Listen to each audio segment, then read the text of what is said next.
Jacob was in a terrible car accident. God took up the believer and he left the unbeliever, and now God has both of them.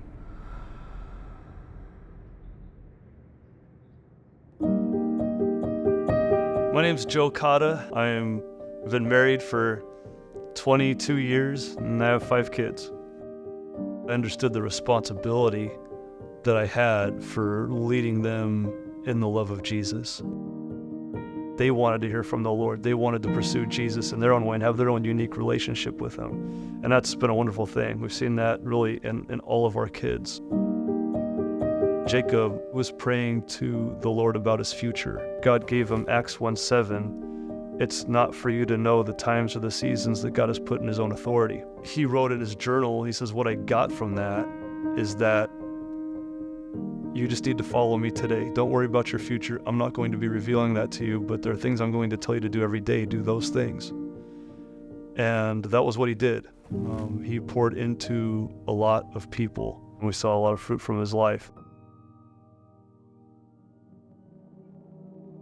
Well, last year, in September, Jacob was in a terrible car accident, and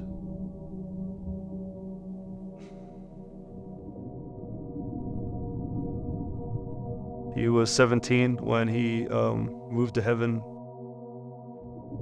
There's always going to be a hole in our hearts. We just dearly, dearly miss him.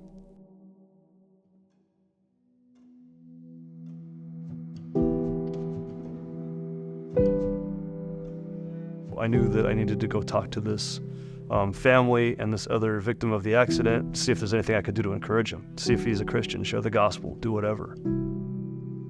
And so I go to the hospital. He was really beat up. I mean, he had a broken femur, he had a rod in his leg, he had a huge laceration on his head, he had several broken ribs and a punctured lung. And he says, well, I'm doing okay. And I said, well, yeah, but how you doing in here?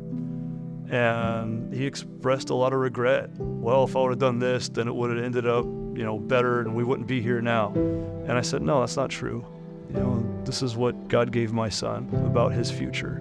Acts 1:7, God appoints the times and the seasons. There's nothing we can do about it except surrender to God's sovereignty and know that He's in control of all things.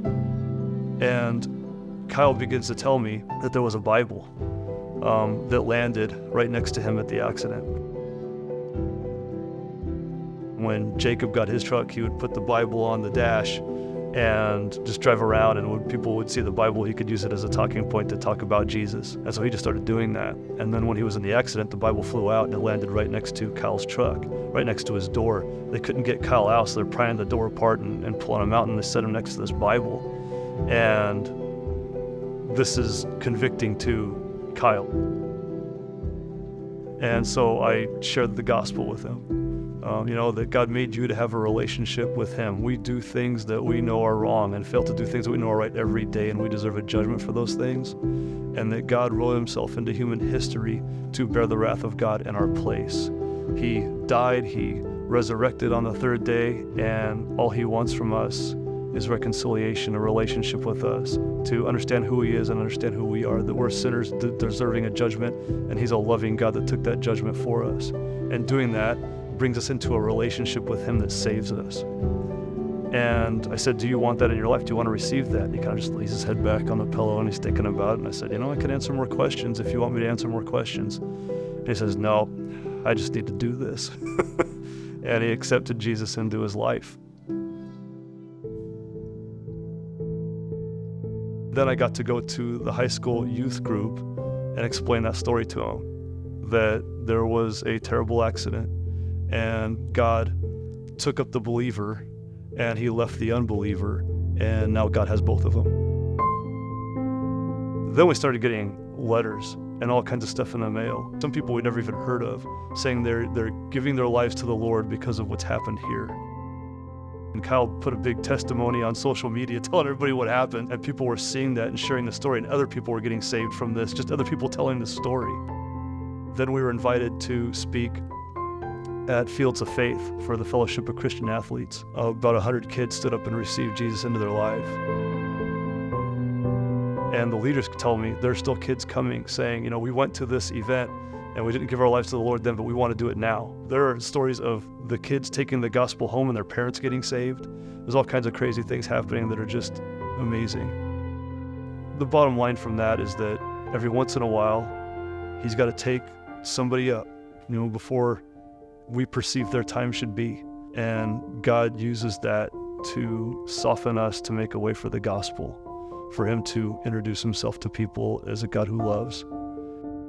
We see an affirmation of all of that in the way that he's used us to continue ministry. It's a wonderful thing. I still feel like I'm doing ministry with Jacob every time I tell his story.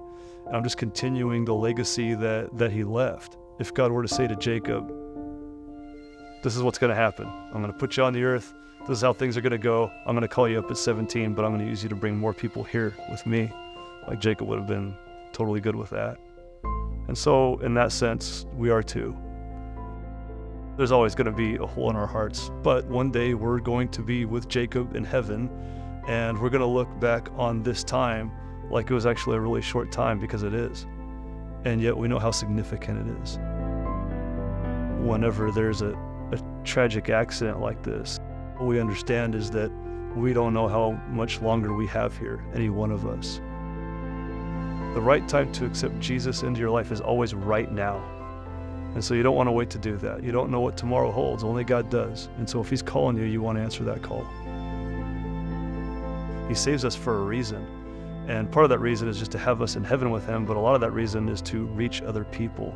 And that's a way to revolutionize the world for Jesus.